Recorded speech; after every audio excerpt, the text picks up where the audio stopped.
എനിക്ക് ഭയങ്കര വിഷമമായിരുന്നു എലിമിനേറ്റ് ആയപ്പോ. ഒരാഴ്ച കഴിഞ്ഞപ്പോ സന്തോഷമായി ജോലി പോയിരുന്നു.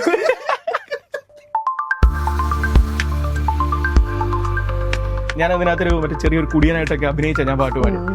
അപ്പം പേടിയേ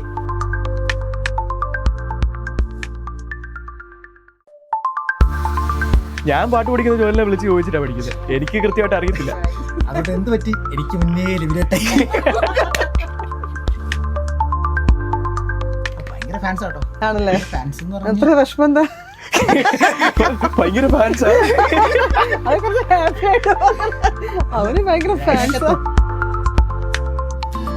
നെഞ്ചിക്കുൾ പെയ്തിടും മാമഴേ നീരുക്കുൾ മൂകിടും. ഞാൻ പിന്നെ സ്റ്റാർസ് പക്ഷേ ഞാൻ കണ്ണാടി വെച്ചു. പെട്ടെന്ന് ആൾക്കാർക്ക് മനസ്സിലാകത്തില്ല. പിന്നെ ഉന്മേൽ പിഴയോ ഇല്ലാമൽ വീസിടും. ഓക്കെ, നമുക്ക് ഇനി ആഹാ ബാൻഡിനെ കുറിച്ച് സംസാരിക്കാം. അതെങ്ങനെയാണ്, എപ്പോഴാണ് അതിൻ്റെ ഒരു തോട്ട് വന്നത്, ആഹാ ബാൻഡ് തുടങ്ങണം എന്നൊക്കെ ഉള്ളത്? നമ്മൾ ഈ സ്റ്റാർ സിംഗറിൽ നിന്നപ്പോൾ തന്നെ കുറച്ച് റീൽസ് ഒക്കെ ഇടുമായിരുന്നല്ലോ. ഞങ്ങൾ അത്യാവശ്യം റീച്ച് ആയപ്പോഴത്തേനും ഒത്തിരി പേര് പിന്നെയും ചോദിക്കുന്നുണ്ട് റീൽസ് പാട്ട് എവിടെ, അടുത്ത പാട്ട് എപ്പോഴാ. ഞങ്ങൾ ഇങ്ങനെ അതിൽ നിന്ന് ഇങ്ങനെ വന്നതാണ് നമുക്കെന്നാ ഒരു ബാൻഡ് തുടങ്ങിയാലോ എന്നുള്ളൊരു ചിന്ത വന്ന് അങ്ങനെ നമ്മൾ തന്നെ രൂപീകരിച്ച ഒരു ബാൻഡാണ് ആഹാ. അതാരാണ് ആ പേരിട്ട് ആഹാ? ഞാനല്ല, ശരിക്കും എൻ്റെ ഒരു ഫ്രണ്ട് ഉണ്ട്, അനുജ എന്നുള്ള പേര്. ഞാനിങ്ങനെ ഡിസ്കസ് ചെയ്ത് ഇങ്ങനെ ഒരു ബാൻഡ് തുടങ്ങുന്നത്. ഞങ്ങൾ നല്ല കമ്പനി, എൻ്റെ കൂടെ പാടുന്ന ഒരു കൊച്ചിൻ്റെ ചേച്ചിയാണ്. നല്ല അവൾക്ക് കുറച്ച് നല്ല ഇങ്ങനത്തെ കാര്യങ്ങളൊക്കെ ഉള്ള സെൻസ്. അങ്ങനെ ഒരു ബാൻഡ് തുടങ്ങണം, എന്താ പേരിടുക, അങ്ങനെ ഒരു പേര് ആഹാ. അപ്പോൾ എനിക്കത് ഭയങ്കര ഇതായിട്ട് തോന്നി, ആഹാ നല്ലൊരു പേര്. അങ്ങനെ അവള് സജസ്റ്റ് ചെയ്ത പേരാണ് അത്. എന്തായാലും നല്ല ക്ലിക്കായി ആ പേര്. എന്താണ് ഇതിലെ പാട്ടിന്റെ സെലക്ഷൻസ് ഒക്കെ എല്ലാവരും കൂടി ഒരുമിച്ച് ഞങ്ങള് ഭയങ്കര റോക്ക് ബാൻഡ് അല്ല നമ്മൾ കുറച്ച് ബാൻഡ് എന്ന് പറഞ്ഞാൽ എല്ലാവർക്കും ഈ ഫാസ്റ്റ് പാട്ട് മാത്രം ആസ്വദിക്കുന്ന ആൾക്കാരായിരിക്കും. ഓഡിയൻസ് എന്ന് പറഞ്ഞാൽ എല്ലാവർക്കും എല്ലാ പാട്ടും കാണുമല്ലോ. അപ്പം മെലഡി ഇഷ്ടപ്പെടുന്ന ആൾക്കാരുണ്ടായിരിക്കും, ഇതുപോലെ ശോകം പാട്ടൊക്കെ ഇഷ്ടമുള്ള ആൾക്കാരുണ്ടായിരിക്കും. നമ്മൾ കൂടുതലും കോളേജസിലാണ് പോകുന്നത്. അപ്പം അവിടെ ഉള്ളവർക്ക് മെലഡി ഭയങ്കര ഇഷ്ടമാണ്. നമ്മളോർക്കും കോളേജിലേക്ക് എല്ലാം അടിച്ച് പൊളിച്ച് തകർക്കണം, പക്ഷെ അങ്ങനെയല്ല. ശരിക്കും പറഞ്ഞാൽ കോളേജിലൊക്കെ നല്ല മെലഡി ഒക്കെ പഠിപ്പിക്കാൻ അവർക്ക് ഭയങ്കര ഇഷ്ടമാണ്. നമ്മളുണ്ടല്ലോ അടിച്ചൊളിപ്പാട്ടൊക്കെ പാടി നമ്മൾ ആ വൈബിൽ അങ്ങ് തീരും. പക്ഷെ നല്ലൊരു മെലഡി പാടി കഴിഞ്ഞ് കഴിഞ്ഞാൽ അവരുടെ മനസ്സ് നിൽക്കുന്നത്. ഇപ്പം എന്തെന്നൊക്കെ ആൾക്കാരുടെ മൈൻഡിൽ അങ്ങ് നിൽക്കും ഭയങ്കരമായിട്ട്. അവർ കൂടെ പാടും. നമ്മൾ മറ്റേ മയണി കണ്ണിന്റെ അത് പാടുമ്പോ തന്നെ ആൾക്കാർക്ക് ഭയങ്കര ഇൻട്രസ്റ്റ് വരും. അപ്പം അതുപോലെ 1000 കണ്ണുമായി ഇങ്ങനത്തെ ഞങ്ങളുടെ സെഷൻസ് ഒക്കെ ഇങ്ങനെ ഞങ്ങൾ നന്നായിട്ട് സംസാരിക്കും, സ്റ്റേജിൽ ഓഡിയൻസ് ആയിട്ട് സംസാരിക്കും, ഇന്ററാക്റ്റീവ്. അപ്പൊ ഇങ്ങനെ വിരഹമൊക്കെ അനുഭവിച്ചിരിക്കുന്ന ആൾക്കാർക്ക് വേണ്ടി ഈ പാട്ട് സജസ്റ്റ്. അപ്പം ഭയങ്കര അപ്പൊ അവരും എൻഗേജ് ആവും, ഭയങ്കരമായിട്ട് നമ്മളും എൻഗേജ് ആവും. അപ്പൊ അങ്ങനെ പറഞ്ഞ് 1000 കണ്ണുമൊക്കെ പറയുമ്പോഴേക്കും എല്ലാവരും മറ്റേ ഫ്ലാഷ് ഒക്കെ നോക്കി ഭയങ്കര രസം. ജോയിലൊരു വിരഹം സ്റ്റാർ അങ്ങനെയുണ്ട് അതിന്റെ ഇടയ്ക്ക്. സ്റ്റാർ സിംഗറിലെ മെയിൻ കണ്ടന്റ് ആയിരുന്നു വിരഹം മാത്രമേ. വിരഹം അപ്പൊ വിരഹം പാടുമ്പോ വിരഹം ഓർത്തിട്ടാണോ പാടുന്നത്? ഞാൻ വിരഹം പാട്ടൊന്നും പാടില്ലടാ. ഇല്ല, പാടാൻ പറ്റിയില്ല. അതിനുമ്പ് എലിമിനേറ്റ്. വിരഹം പാട്ടൊന്നും പാടില്ല. വിരഹം പാട്ട് ഏതാ ഇഷ്ടമുള്ള ഫേവറേറ്റ് സോങ് ഏതാ വിരഹം പാട്ടിന്റെ? എനിക്കങ്ങനെ വിരഹം പാട്ട് ഇപ്പൊ സിഗ്മയാ. വിരഹം പാട്ടൊന്നും ഞാനങ്ങനെ കേൾക്കാറുണ്ട്. ഞാൻ കുറെ ഹരിജിയുടെ ഗസൽസ്, എനിക്ക് ഹരിഹരൻ സാറാണ് എൻ്റെ ഫേവറേറ്റ് സിംഗർ. ദാസേട്ടൻ, ഹരിഹരൻ. ഹരിജിയുടെ കുറെ ഗസൽസ് ഞാൻ കേൾക്കും. ഗസൽസ് കേൾക്കുമ്പോൾ തന്നെ നമുക്ക് വിരഹം ഇല്ലാത്തവരും കൂടെ നമ്മൾ കരഞ്ഞു പോകും. ഹരിജിയുടെ ചില ഗസൽസ് കിട്ടും. ഗസൽസ് എന്നാണ് വിരഹം ഇങ്ങനെ കൂടുതലായിട്ട്. ഗസൽസിലെ മെയിൻ കണ്ടന്റ് എന്ന് പറയുന്നത് തന്നെ വിരഹം, പ്രണയം, ആ ഒരു ജീവിതത്തിൽ നിന്ന് ഇൻസ്പയർ ആണ്. ഹിന്ദിയുടെ അർത്ഥം അറിയത്തില്ലെങ്കിൽ നമ്മൾ ട്യൂൺ വെച്ചിട്ട് നമ്മൾ ഇന്ന മൂഡിലായിരിക്കും ചിലപ്പോൾ ഈ ഗസൽ പോകുന്നത്. അപ്പൊ നമ്മൾ അങ്ങനെ അങ്ങ് കണക്ട് ചെയ്യും. ഹരിയുടെ ഗസൽസ് കേൾക്കുമ്പോഴേക്കും ഭയങ്കര ഗസൽസ് കേട്ടാൽ ഭയങ്കര ഉപകാരം നോക്കുക. അതായത് അപ്പൊ ഒരു എന്താ പറയാ, എന്തെങ്കിലും ഒരു മൊമെന്റില് എന്തായാലും വിഷമമുള്ള മൊമെന്റില് ഗസൽസ് കേൾക്കുമ്പോ ഓക്കെ ആവുമോ? ഓക്കെ ആവുമെന്നല്ല, നമുക്ക് ഇപ്പൊ നമ്മൾ വിഷമിച്ചിരിക്കാന്ന് വെച്ചു. ഇപ്പൊ ഞാൻ വിഷമത്തിന്റെ ഏത് ടൈപ്പ് ഓഫ് പാട്ടാണ് ഇഷ്ടം? ഒരു വിഷമിച്ചിരിക്കുന്ന സമയത്ത് ഞാൻ ഗസൽസ് കേൾക്കുന്നത്. വിരഹമാണ് കേൾക്കുന്നത്. അത് വിരഹമാണെന്ന് എനിക്ക് അറിയത്തില്ല. ഗസല് അതിന്റെ ട്യൂണൊക്കെ കേൾക്കുമ്പോൾ വിരഹമായിട്ട് എനിക്ക് തോന്നുന്നത്. എനിക്ക് ലിറിക്സ് ഹിന്ദി എനിക്കറിയില്ല. ട്യൂൺ കേൾക്കുമ്പോൾ വിരഹമായിട്ട് തോന്നുമ്പോൾ നമ്മളത് അതങ്ങ് കണക്ട് ചെയ്യും. എന്തോ പാടി ഒപ്പിക്കുന്നുണ്ട്, വിരഹമായിരിക്കും എന്നൊക്കെ നമ്മളങ്ങ് കണക്ട് ചെയ്ത ട്യൂണിന്റെ പുറത്ത് നമ്മളങ്ങോട്ട് വിഷമത്തിന്റെ കൂടെ പിന്നെ വിഷമമായി നമ്മളങ്ങ് ഒരു തേപ്പ് വാങ്ങിച്ച സ്റ്റാർ സിംഗറിൽ എത്തിയത് തന്നെ ചിത്രാമ്മ എടുത്ത് പറഞ്ഞിട്ടുണ്ട്. ആണോ? അതെന്ത് പറ്റി? കഥ സ്റ്റാർ സിംഗർ ഒരു കഥ ഉണ്ടായിരുന്നു, തേപ്പ്. അത് ഇവിടുത്തെ മെയിൻ കണ്ടന്റ് ആയിരുന്നു ആ സീസണിലെ. ഫസ്റ്റ് കണ്ടന്റ് അതായിരുന്നു സ്റ്റാർ സിംഗറിലെ ഫസ്റ്റ് കണ്ടന്റ് ആയിരുന്നു. തേപ്പായിരുന്നു. എന്റെ തേപ്പ് കഥയായിരുന്നു ഇവിടുത്തെ. അത് പല എപ്പിസോഡിൽ വിധിച്ചേട്ടനെ തിരിച്ചും മറിച്ചും ചോദിച്ചു വിട്ടുകൊടുത്തില്ല. അതിനെ കുറിച്ച് കൂടുതൽ പറയാനായിട്ട്. കൂടുതൽ പറയാനായിട്ട്. പക്ഷെ ഞാൻ എനിക്ക് പറഞ്ഞൊരു പരിധി ഉണ്ടല്ലോ, അതുകൊണ്ട് ഞാൻ പറ്റി അതങ്ങ് ഒതുക്കി. പക്ഷെ അതല്ല, അതിന്റെ മറ്റേ ഹീറോയ്ക്ക് ആയിട്ടൊരു സാധനം ഉണ്ടായിരുന്നു. ഈ ഷോ കഴിഞ്ഞിട്ട് എന്നെ ആ പെൺകുട്ടി ഏതോ ഒരു സ്കൂളിലെ എന്തോ അധ്യാപിക എന്തോ അല്ലേ, ആ സ്കൂളിലെ അധ്യാപികയായിരുന്നു. ആ സ്കൂളില് ചീഫ് ഗസ്റ്റ് ആയിട്ട് ജോയലിനെ വിളിച്ചു പരിപാടിക്ക്. എന്നിട്ട് ആ കുട്ടിയുടെ സ്കൂളിൽ പോയി പാട്ട് പാടി ഷൈൻ ചെയ്തിട്ട് വന്ന ആളാ. കണ്ടില്ലേ, ഇനി ഇതിൽ പരം എന്ത് ഒരു സ്വീറ്റ് റിവെഞ്ച് എന്നൊക്കെ പറയണ പോലെയാണ്. ഇതിൽ പരം എന്താ നീ കൊടുക്കാനുള്ളത്? അവരനുഭവം എങ്ങനെ ഉണ്ടായിരുന്നു? ആ അനുഭവം നല്ല അനുഭവം. ഞാൻ വിചാരിച്ചു ഇങ്ങനെ ഒരു പെങ്കുച്ചി തേച്ചിട്ട് പോയിരുന്നു, എനിക്ക് പോയി പാടായിരുന്നു. അതെ, നീ തയ്പ്പിച്ചു വെച്ചോ? ഇല്ല ഞാൻ സിഗ്മ. അല്ല, അപ്പൊ ഏത് പാട്ടാ പാടിയതോടെ? പാട്ട് പാടിയായിരുന്നോ? ഓ, പാട്ട് നിലാനിലാമിഴി ആയിരിക്കുമല്ലോ. നിലാനിലാമിഴിയെ പാടി. നിലാനിലാമിഴിയെ ആ പാട്ട് പാടി. മിന്നലോള പാടി. അന്ന് പിള്ളേര് മാനേജ്മെന്റ് സ്കൂളാട്ടോ അത്. പിള്ളേരൊക്കെ അതുപോലെ ഒന്ന് തുള്ളി. അച്ഛൻ പറഞ്ഞു, സാറ് മാനേജ്മെന്റ് സ്കൂളിലെ പിള്ളേരൊന്നും അത്ര ഓണാവൂല. അപ്പൊ അവിടുത്തെ അച്ഛൻ ഇച്ചിരി കലാകാരനാണ്. അച്ഛൻ പറയടാ, നീ പിള്ളേരെ എല്ലാം ഇവിടെ നേപ്പിച്ചേക്കണം. പിള്ളേരങ്ങ് ഓണായി. പിള്ളേരൊക്കെ തുള്ളി ഭയങ്കര വളമായിരുന്നു. അപ്പോൾ ആ സ്കൂളിലൊരു ടീച്ചറുണ്ട്, അവൾ എൻ്റെ കൂടെ പാടുന്ന. അവളുടെ പേര് ആൻ മെർവിൻ എന്നാ പേര്. അപ്പോൾ ഞാനും അവളും കൂടെ മിന്നലോളൊക്കെ പാടി. കിഡിലായിരുന്നു. ഞാൻ ചോദിച്ച പ്രേമത്തിനെ പറ്റേ മലരേ എന്നുള്ള പാട്ടൊക്കെ ആയിരിക്കും. ഇല്ല, അവിടെ പോയി മൊത്തത്തിൽ അടിച്ചു പൊളിക്കുക. അവിടെ പോയിട്ട് ശോകം വേണ്ട. അവിടുന്ന് വിളിച്ചപ്പോൾ അച്ഛാ കാശ് കിട്ടിയില്ലേലും കുഴപ്പമില്ല, ഞാൻ വന്നോളാന്ന്. അത് അടിപൊളിയായിരുന്നു. ഞാൻ സർഗോ സാറിനോട് ഞാൻ പറഞ്ഞു. സർഗോ സാറിൻ്റെ അടുത്ത് ഇങ്ങനെ പറയും, നീ അവിടെ ഒരു ദിവസം ഗസ്റ്റ് ആയിട്ട് പോകണമെന്ന് പറഞ്ഞു. സർഗോ സാറിൻ്റെ അടുത്ത് പറഞ്ഞിട്ട് ഞാൻ സാറിനെ വിളിച്ച് പറഞ്ഞു. സാറേ ഞങ്ങളെ പോയി. സാറിന് സന്തോഷമായി. ഈ ഗിറ്റാർ എപ്പോഴത്തൊട്ടാ പഠിക്കാൻ തുടങ്ങിയത്? ഗിറ്റാർ കുറെ ഒത്തിരി വർഷമായി. സ്റ്റാർ സിംഗർ സീസൺ 6 ഒരു നന്ദു കിഷോർ ബാബു ഉണ്ട്. പുള്ളിയാണ് എൻ്റെ ഇൻസ്പിറേഷൻ ഗിറ്റാർ പഠിക്കാൻ. പുള്ളി ഒരു ദിവസം വന്നിട്ടുണ്ട്, ഇങ്ങനെ നെഞ്ചുക്കുൾ പെയ്തൊരു വായിച്ച് കാണിച്ചു. അപ്പൊ കുറെ ഗിറ്റാറിസ്റ്റുകൾ ഇൻസ്പിറേഷൻ ഉള്ള പാട്ടായി നെഞ്ചുക്കുൾ പെയ്ത്. ഇത് പുള്ളി വായിച്ചു കാണുമ്പോഴേക്കും എനിക്ക് ഇതെങ്ങനെയല്ല പഠിക്കണം ഗിറ്റാർ, ഭയങ്കര ആഗ്രഹമായി. ഞാൻ ഗിറ്റാറില്ല പഠിക്കാൻ. ഒരാളുടെ നിന്ന് ഗിറ്റാറൊക്കെ ഞാൻ ചോദിച്ച് മേടിച്ച് കുറച്ചുകൂടെ പഠിച്ചു. കുറച്ച് പഠിക്കും പുള്ളി എന്നെ തിരിച്ചു വാങ്ങി. പിന്നെ ഗിറ്റാർ പഠിത്തം നിന്ന് കുറച്ചൊക്കെ ഇങ്ങനെ കുഞ്ഞു കോഴ്സൊക്കെ പഠിച്ചു വരുന്നുള്ളൂ. അങ്ങനെ പാലാ കമ്മ്യൂണിക്കേഷൻസ് കേട്ടിട്ടുണ്ടോ? ഗാനങ്ങളുടെ ട്രൂപ്പാണ്. അപ്പോൾ അവിടുത്തെ ഒരു ഡയറക്ടർ അച്ഛനുണ്ട്, ജോയൽ പണ്ടാരമ്പറമ്പിൽ. അപ്പോൾ അച്ഛൻ ഒരു ദിവസം എന്നെ റെക്കോർഡിങ്ങിന് വിളിച്ചു. അപ്പോൾ അന്ന് എന്നെ പിറന്നാളാണ്. അപ്പോൾ അച്ഛനെ വിളിച്ചിട്ട് റെക്കോർഡിങ് കഴിഞ്ഞു. പക്ഷേ ഞാൻ പോവാം, അപ്പോൾ അച്ഛന് പേയ്മെൻ്റ് ഒക്കെ തന്നു. ജോല നിൽക്കി, ഒരു സാധനമുണ്ട് ദൂരമായിട്ട് അച്ഛൻ എനിക്ക് ഗിറ്റാർ നടത്തുന്നു പഠിക്കാൻ. പിന്നെ ആ ഗിറ്റാറിൽ ഞാൻ പഠിച്ചത്. അങ്ങനെ ഞാൻ തന്നെ പഠിച്ചത്. യൂട്യൂബൊക്കെ നോക്കി, ആപ്പൊക്കെ നോക്കി ഞാൻ തന്നെ പഠിച്ച ഗിറ്റാർ. ഇവിടെ അങ്ങനെ എന്തെങ്കിലും ഇൻസ്ട്രുമെന്റ് ഉണ്ടോ? ഇവന്റെ മമ്മി സ്റ്റാർ സിംഗറിൽ ഒരു എപ്പിസോഡിൽ അമ്മ ഗിഫ്റ്റ് ആയിട്ട് അയച്ചു തന്നായിരുന്നു. അപ്പൊ ഗിറ്റാർ എനിക്ക് കിട്ടി, ഞാൻ പഠിച്ചു തുടങ്ങിയിട്ടേ ഉള്ളൂ. ഭയങ്കര പാടാ, കൈയൊക്കെ വേദന എടുക്കും. ഗിറ്റാർ എല്ലാവർക്കും വിചാരമുണ്ടേ, ചുമ്മാ ഇതാക്കി കഴിഞ്ഞാൽ സൗണ്ട് വരുന്ന. ഇവിടെ നമ്മുടെ കോഡ് ഇങ്ങനെ ഒരു പൊസിഷൻ പഠിക്കണമെങ്കിൽ തന്നെ, ഇങ്ങനെ ഒരു പൊസിഷൻ പഠിക്കണമെങ്കിൽ തന്നെ ഭയങ്കര ബുദ്ധിമുട്ടാണ്. നമുക്കൊരു 2-3 ദിവസം എടുക്കും ഒരു കോഡ് കറക്റ്റ് ആയിട്ട് നമുക്കൊരു ഈ ടോൺ കേൾക്കണം. അല്ലെങ്കിൽ ബാർ കോഡ്സ് എങ്ങനെ പിടിച്ചിട്ട് ഒരു ടോൺ കറക്റ്റ് ആയിട്ട് അതിന്റെ ടോൺ കേൾക്കണമെങ്കിൽ നല്ല സമയം എടുക്കും. പിന്നെ നമുക്കൊരു അനുസരിച്ച് നമ്മൾ കോഴ്സ് ഷിഫ്റ്റ് ചെയ്യില്ല. ഈ ഷിഫ്റ്റിങ്ങിനൊക്കെ നല്ല ബുദ്ധിമുട്ടാണ്. അപ്പൊ അത് ഒരു നല്ല. ഞാനൊരു 3 ആഴ്ച പോയപ്പോ തന്നെ കൈയൊക്കെ മുറിഞ്ഞ് പിന്നെ മടിയായി. ഇവിടെ പൊട്ടി തഴമ്പൊക്കെ വരും. അതെ അല്ല, അങ്ങനെ വരണം. അങ്ങനെ വന്ന് തഴമ്പ് വന്നിട്ടാണ്. ഇനിയിപ്പോ ഫ്രണ്ട് ഉണ്ടല്ലോ, ഇനിയിപ്പോ എന്തെങ്കിലും ഡൗട്ട് ഉണ്ടെങ്കിലും പറഞ്ഞു കൊടുക്കാൻ. ഇല്ല, അത് സ്പെഷ്യൽ ഫോർ ഗേൾസ് ആണ്, നമുക്കൊന്നും പഠിപ്പിച്ചു തരത്തില്ല. എന്നോട് ഇതുവരെ ഒരു പെണ്ണുങ്ങളും ഗിറ്റാർ നമ്മളൊന്നും വിളിച്ചാൽ ഫോൺ എടുക്കത്തില്ല. പെമ്പിള്ളേരാണെങ്കിൽ നേരെ വാട്സപ്പിൽ അടുത്ത പാട്ട് അയച്ചു കൊടുക്കും നേരെ ആ സമയം കൊണ്ട്. എന്തിനാടാ എല്ലാ പെണ്ണുങ്ങളൊക്കെ ചേട്ടാ നല്ല ഗിറ്റാറെന്നൊക്കെ ചോദിക്കും, അല്ലാതെ ഗിറ്റാർ പഠിപ്പിക്കാന്ന് ചോദിച്ചിട്ടൊന്നുമില്ല കാര്യം. ഈ പാട്ട് ഒരു പ്രൊഫഷനാക്കി എടുത്തോ രണ്ടുപേരും? അതോ ഞാൻ സൈഡായിട്ടാണോ? എങ്ങനെയാണ്? ഞാൻ സൈഡായിട്ടാണ് ഇപ്പൊ ചെയ്യുന്നത്. മെയിൻ ആയിട്ടാണ് എടുക്കുന്നത്. കാരണം അത്രയും സിംഗേഴ്സ് ഒക്കെ ഉള്ളപ്പോ ഭയങ്കര ഒരു എന്താ പറയാ, ഇതൊരു ഭയങ്കര കോമ്പറ്റീഷൻ ഉള്ള സ്ഥലം. കോമ്പറ്റീഷൻ ഉള്ള സ്ഥലം കൂടെ ആയതുകൊണ്ട് ആണ് ചോദിച്ചത്. എനിക്കിപ്പോ ഓഫീസും വർക്കും ഒക്കെ ഉള്ളതുകൊണ്ട് അധികം വിട്ട് കളിക്കാൻ പറ്റത്തില്ല. അതെ. ഞാൻ മ്യൂസിക് ആയിട്ട് തന്നെ എനിക്ക് മ്യൂസിഷ്യൻ ആയിട്ട് തന്നെ ഇതാവണമെന്നാണ് ആഗ്രഹം. പക്ഷെ ഇതാണ് ഏറ്റവും രസമുള്ള പരിപാടി.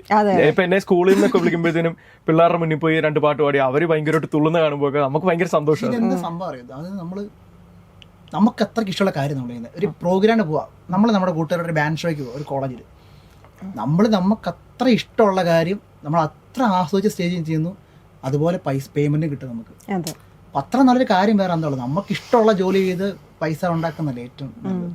അപ്പം നമ്മൾ എനിക്ക് പാടുന്ന പറഞ്ഞാൽ ഭയങ്കര ഇഷ്ടമാണ് ഞങ്ങൾക്ക് എല്ലാവർക്കും. അതെ, നമ്മൾ സ്റ്റേജിൽ നിന്ന് അത്ര ഓഡിയൻസിന് മുന്നിൽ നിന്ന് പാടുന്നു, നമുക്ക് അത്ര ഇഷ്ടത്തോടെ നമ്മൾ പാടുന്നു. പാടിക്കഴിഞ്ഞാൽ നമ്മൾ ഓഡിയൻസിന്റെ സപ്പോർട്ട് എല്ലാം കിട്ടുന്നു, അതിൻ്റെ കൂടെ നമുക്ക് പേയ്മെന്റ് കിട്ടുന്നു. ശരിക്കും പേയ്മെന്റ് ഒക്കെ നമുക്കൊരു ബോണസ് പോലെ, കാരണം ബാക്കി നമുക്ക് ഓഡിയൻസിന്റെ സപ്പോർട്ടാണ്. അതെ, അതെ, അതെ. ഇഷ്ടമുള്ള കാര്യം ചെയ്യാന്നുള്ളതാണ്. പിന്നെ നമ്മുടെ മെന്റൽ ഹെൽത്ത് ആണല്ലോ. അതെ, അതെ, കറക്റ്റ്. അതെ, ഇഷ്ടമുള്ള കാര്യം ചെയ്താലല്ലേ. ഇപ്പൊ ഞാനിപ്പോ ബിടെക് കംപ്ലീറ്റ് ചെയ്തത്. അപ്പൊ എന്റെ ഒത്തിരി കൂട്ടുകാർ ഇവിടെ ഇൻഫോ പാർക്കിലൊക്കെ വർക്ക് ചെയ്യുന്നുണ്ട്. അവരുടെയൊക്കെ കഥകൾ കേൾക്കുമ്പോഴത്തേനും ശരിക്കും പറഞ്ഞാൽ അങ്ങ് സങ്കടം തോന്നും. അവർക്ക് വയ്യ.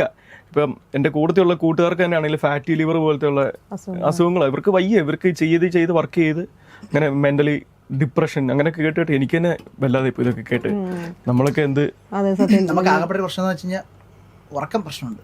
പ്രോഗ്രാം ഉള്ളപ്പോൾ നമ്മള് പ്രോഗ്രാം കഴിഞ്ഞൊക്കെ വരുമ്പോൾ വെളുപ്പിന്റെ ഇരിക്കും. ഇപ്പൊ കഴിഞ്ഞ ആഴ്ച മൊത്തം എനിക്ക് അടുപ്പിച്ച പ്രോഗ്രാം ആയിരുന്നു. കൊച്ചിൻ ക്ലാസിക്സ് എന്ന് പറഞ്ഞ ട്രൂപ്പിന്റെ കൂടെ പ്രോഗ്രാം ചെയ്യുന്നുണ്ട്. അവിടെ പ്രോഗ്രാം കൂടുതലും ട്രിവാൻഡ്രത്ത്. അപ്പൊ നമ്മള് പ്രോഗ്രാം കഴിഞ്ഞ് വീട്ടിലെത്തുമ്പോഴേക്കും സമയം രാവിലെ 7 മണിയാവും. രാവിലെ 7 മണിക്ക് നമ്മൾ ചേർത്തല അവിടെ സ്റ്റേ ആണ്. രാവിലെ 7 മണിക്ക് വീട്ടിൽ വരുന്നു, ഒരു 11 മണി ഉറങ്ങുന്നു, ഫുഡ് കഴിക്കുന്നു, 11 മണി വീണ്ടും ട്രാവലറൊക്കെ കഴിക്കുന്നു പോകുന്നു. അപ്പോൾ ഡെയിലി റൂട്ടീൻ അങ്ങനെ. അപ്പൊ പ്രോഗ്രാം ഇല്ലാത്തപ്പോൾ നമുക്ക് ഉറക്കം വരത്തുമില്ല. ഉറക്കം വരണമെങ്കിൽ ഒരു 5 മണിയൊക്കെ ആവും. മൈൻഡ് അവിടെ അത് സെറ്റ് ആയി ഫോൺ നോക്കിയിരിക്കും, ഉറക്കം വരത്തേ ഇല്ല. ഒരു 5 മണിയൊക്കെ ആകുമ്പോഴായിരിക്കും നമുക്ക് പയ്യെ ഉറക്കം വന്ന്. പക്ഷെ എനിക്ക് പറ്റത്തില്ല കേട്ടോ. ഞാൻ കൃത്യമായിട്ട് കിടന്ന് ഉറങ്ങും, അല്ലെ എന്റെ കിളി പോവും. അല്ല പിന്നെ ഗാനമേളയ്ക്ക് ശനി ഞായറൊക്കെ പോയാലും കൃത്യം അത് കഴിഞ്ഞ ഉടനെ ഞാൻ വീട്ടിൽ വന്ന് അപ്പൊ തന്നെ കിടന്ന് ഉറങ്ങും. ഉറങ്ങിയില്ല ശരിയാകത്തില്ല. ഈ വോക്കൽ ഇതിന് എന്തെങ്കിലും ഹൈജീൻ പോലെ എന്തെങ്കിലും നോക്കുന്നുണ്ട്? ഇപ്പൊ ഈ ശബ്ദത്തിന് വേണ്ടിയിട്ടുള്ള എന്തെങ്കിലും കഴിക്കത്തില്ല. തണുപ്പ്, നാരങ്ങ, സിട്രിക് ആയിട്ടുള്ള ഒന്നും കഴിക്കത്തില്ല. അതിപ്പോ ഓരോരുത്തരെ ഡിപ്പെൻഡ് ചെയ്തിരിക്കും. ഇപ്പൊ ഒത്തിരി ചിലർക്ക് തണുപ്പ് കഴിച്ച, ഇപ്പൊ ചിത്രാമയാണെങ്കിൽ തണുപ്പോ ഒന്നും എരിവ് അങ്ങനത്തെ സാധനങ്ങളൊന്നും കഴിക്കാൻ പറ്റത്തില്ല ചിത്രാമ്മയ്ക്ക്. അതേസമയം വിധുപ്രദേവനാണെങ്കിൽ പുള്ളിക്ക് എന്ത് ഐസ്ക്രീം കഴിച്ചിട്ടാണെങ്കിലും ക്രിക്കറ്റ് കളിച്ചിട്ട് വന്ന് പാട്ട് പാടിയിട്ടുണ്ടെന്ന് പുള്ളി പറഞ്ഞിട്ട്. അപ്പൊ ഓരോരുത്തർക്കും ഓരോ ഡിപ്പെൻഡ്. അതെ, അതെ. ചെറുപ്പത്തിലെ അതങ്ങ് ശീലിച്ചു കഴിഞ്ഞാൽ പിന്നെ കുഴപ്പമില്ല, പെട്ടെന്ന് മാറ്റാൻ പറ്റില്ല തോന്നുന്നു. മാറ്റി എടുക്കാം. ഞാനിപ്പോ സ്റ്റാർ സിംഗറിന്റെ സമയത്ത് തണുപ്പ് കഴിക്കുക എരിവ് കഴിക്കുക ഒന്നും ചെയ്യത്തില്ലായിരുന്നു. അപ്പൊ അത് കഴിഞ്ഞിട്ട് ഞാനിപ്പോ ഇറങ്ങിയപ്പോ എന്റെ ബോഡി ഞാൻ തന്നെ മാറ്റി. ഇപ്പൊ എനിക്ക് കുഴപ്പമില്ല. തണുത്ത വെള്ളം കുടിക്കാൻ പറ്റത്തില്ലെന്നേ ഉള്ളൂ. ബാക്കി തണുപ്പൊക്കെ ചെറുതായിട്ടൊക്കെ കഴിക്കും, കുഴപ്പമൊന്നുമില്ല. പക്ഷെ ജോലിനെ നേരെ തിരിച്ചാൽ നമ്മളിപ്പോ ഒരു ഹോട്ടലിൽ ചെന്ന് മയണൈസ് എടുത്താൽ പോലും മയണൈസിൽ ചെറിയ തണുപ്പുണ്ട് പോലും ജോലി കഴിക്കത്തില്ല. എനിക്ക് പെട്ടെന്ന് റിയാക്ട് ചെയ്യും. എന്റെ ഭയങ്കര സെൻസിറ്റീവാണ്. കുഞ്ഞു തണുപ്പുണ്ടല്ലോ. AC നല്ലോണം വേണം താനും. AC വേണം. ജോലി നമുക്ക് മറ്റേ മെർമേഡില് നമ്മൾ സ്റ്റേ ചെയ്യുന്നത്, മെർമേഡ് എന്ന് പറഞ്ഞ ഹോട്ടലില്ല. അപ്പൊ നമ്മള് ഗ്രൂമിങ്ങിന്റെ സമയത്ത് പോകുമ്പോഴത്തേനും ജോലി AC ഓൺ ആക്കി ഇടും. 16 ഇട്ടിട്ട് ഗ്രൂമിങ് കഴിഞ്ഞ് തിരിച്ചു വരുമ്പോഴത്തേനും മോർച്ചറി കയറുന്ന അവസ്ഥയായിരിക്കും. ജോലിന്റെ മുറി ചെന്ന് കഴിഞ്ഞാൽ നമ്മള് നിന്ന് വിറയ്ക്കോ റൂമിൽ നിന്ന്. അങ്ങനത്തെ ആൾക്കാർക്ക് തണുത്ത മയണൈസ് പറ്റില്ല, കൺസ്യൂം ചെയ്യാൻ പറ്റത്തില്ല. അതൊന്നും ചെയ്യാൻ പറ്റില്ല. പക്ഷെ എനിക്ക് AC നിന്ന് എനിക്കും പറ്റത്തില്ല. എനിക്ക് AC പറ്റത്തില്ല. ഞങ്ങൾ രണ്ടുപേരും എന്റെ വെളിയിൽ പോയിരിക്കും. ഞാൻ വിധുവിടെ ജോലി ഒറ്റയ്ക്ക് റൂമിലിരിക്കും. ഞങ്ങൾക്ക് കോളായിരുന്നു കേട്ടോ. കാരണം ബാക്കി എല്ലാ കണ്ടസ്റ്റൻസിനും സിംഗിൾ റൂം, 2 പേര് ചില റൂമില്, ഒരു സിംഗിൾ റൂം 2 പേര് റൂമില്. എനിക്ക് റൂമിൽ വിധുവിന് അപ്പാർട്ട്മെന്റാ. അതൊരു വലിയ വീട് പോലെ അപ്പാർട്ട്മെന്റ്, മെർമേഡിൽ തന്നെ വലിയ വീടിലെ അപ്പാർട്ട്മെന്റ്. അപ്പം 2 റൂമായിരിക്കും. അപ്പൊ ജോലിന്റെ റൂമിൽ ജോലിന് ഒറ്റയ്ക്ക് കിടക്കാൻ വേണ്ടി ജോലി AC കൂട്ടിയിടും. അപ്പൊ ഞങ്ങൾ രണ്ടുപേരും കേറത്തില്ലല്ലോ. ഞങ്ങളുടെ ഞങ്ങൾ ഉണ്ടായിരുന്ന സമയത്ത് നല്ല സുഖം ലൈഫായിരുന്നു. പിന്നെ വൈകിട്ടത്തെ ഫുഡ് ഞങ്ങളുടെ ചിക്കനും എടുത്തു. റോബിൻ ഭയങ്കര ചിക്കൻ പ്രേമിയാണ്. റോബിൻ ഞങ്ങളുടെ ചിക്കനൊക്കെ കട്ടെടുക്കും. ഞങ്ങളുടെ പൊറോട്ടയും ചില്ലി ചിക്കൻ ആയിരിക്കും രാത്രി ഫുഡ്. ചിക്കൻ കറിയാണ് റോബിൻ മുക്കും. ചിലപ്പോഴേ ഞാനും നൗഷാദ് മാഷും വിധുരാജും കൂടെ ഞങ്ങൾ പുറത്തുപോയി കഞ്ഞി കുടിക്കും. അപ്പൊ ഞങ്ങൾക്ക് ഫുഡ് താഴ്ന്നു വേണ്ട കാര്യമില്ലല്ലോ. ശിവ വാങ്ങാൻ പറയും, കറി ആയിട്ടെങ്കിലും വാങ്ങാൻ പറയും. പിന്നെ ചിക്കൻ വേണം. നമുക്കിനി റാപ്പിഡ് ഫയറിലോട്ട് പോവാം അല്ലേ? റാപ്പിഡ് ഫയർ എന്ന് പറഞ്ഞാൽ പാട്ടുകളെ കുറിച്ചിട്ടുള്ളതാണ് ഇപ്പോൾ ഉദ്ദേശിച്ചത്. ഓക്കെ, നമുക്ക് നല്ലൊരു പ്രണയപ്പാട്ട് തന്നെ ആദ്യം ചൂസ് ചെയ്യാം. ഒരു എന്താ പറയാ, ലവ് ഫീൽ ചെയ്യുന്ന ഒരു പാട്ട് പാടിനെ പൊങ്കല എന്നെ ഏറെ വിടും. കാരണം ഞാൻ എവിടെ ചെന്നിട്ട് ഈ പാട്ട് പാടാറുണ്ട്. ആണോ?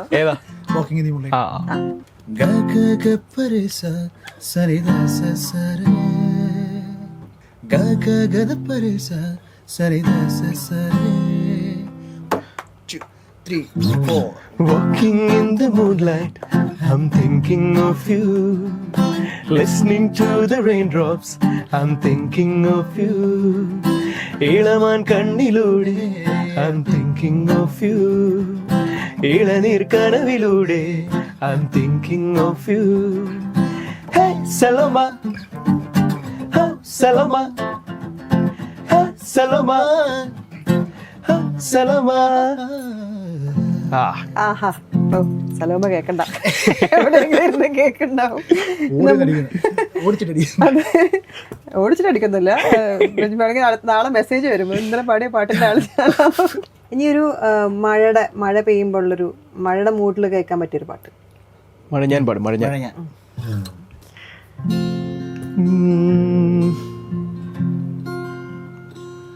മഴ ഞാനറിഞ്ഞിരുന്നില്ല നിന്റെ കണ്ണുനീരെന്നുള്ളിലുതിരും വരെ.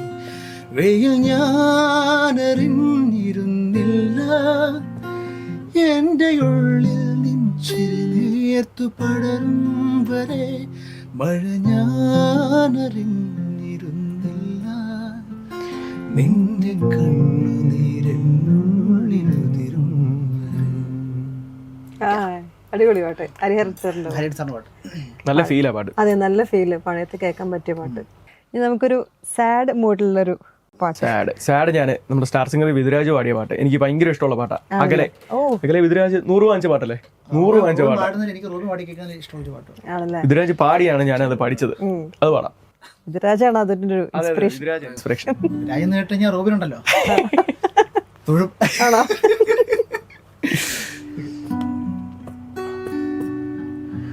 മറയുമോരോ പകലിലും നീ കാത്തു നിൽക്കുന്നു,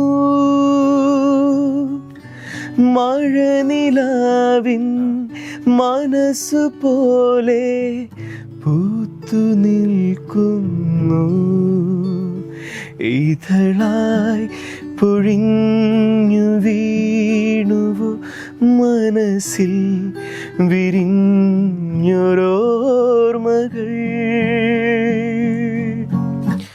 അകലെ അകലെ ആരോ പാടും. അതെ, അടിപൊളി അടിപൊളി. നല്ലൊരു സാഡ് സോങ്. സാഡ് എന്ന് പറയാൻ പറ്റില്ല തന്നെ, അല്ലേ? സന്തോഷം, നല്ലൊരു സോങ്. ഇനി നമുക്കൊരു ട്രാവൽ സോങ്, ഡ്രൈവ് ചെയ്യുമ്പോഴൊക്കെ കേൾക്കാൻ പറ്റിയൊരു പാട്ട്. രണ്ടുപേരും കൂടി ടുഗദർ ആയിട്ട് പാടിയാലും കുഴപ്പമില്ല.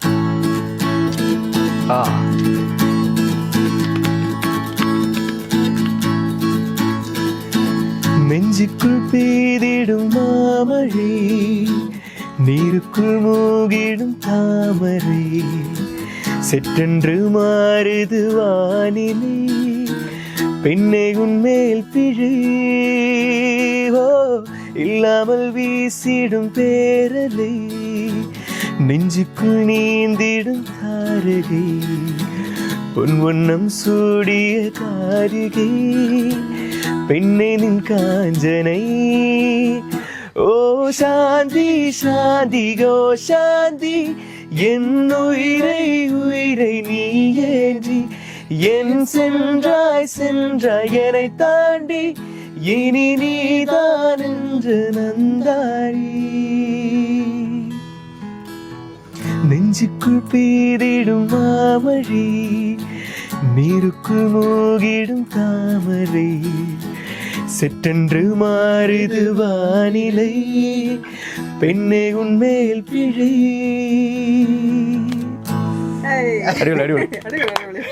നല്ല രസമുണ്ടായിരുന്നു കേൾക്കാൻ. പയ്യനല്ലേ? അതെ അതെ അതെ അതെ, ഗിറ്റാർ വായിക്കുന്ന പയ്യനും പാടിയ പയ്യനും. ഇനി ഒരു ക്രഷിന്റെ ഒരു പാട്ടാണ്. ക്രഷിന് അത് ജോലി തന്നെ പറഞ്ഞു. ജോലി പാടിയാലും ശരി. ഇതില് ക്രഷിനെ ഈ പാട്ട് ക്രഷടിക്കുന്ന പാട്ട് നെഞ്ചുകൾ പെയ്തു. അതെ, ഗിറ്റാർ വെച്ചതൊക്കെ പാടി കഴിഞ്ഞാണ്ടല്ലോ പ്രശ്നം. ക്രഷിനെ ഓർത്ത് പാടുന്നൊരു പാട്ട്. നമ്മളത് ട്രാവൽ സോങ് ആയിരുന്നു.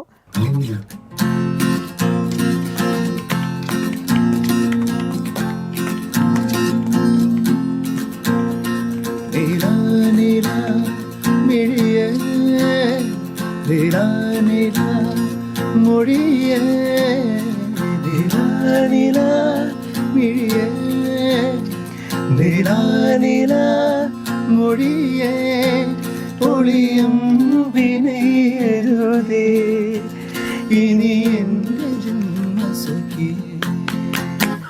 நிலா நிலா மிழியே, நிலா நிலா மொழியே, நிலா நிலா மிழியே, நிலா நிலா மொழியே.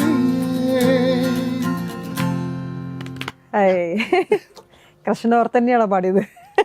കൃഷികളെ ഓർത്ത്.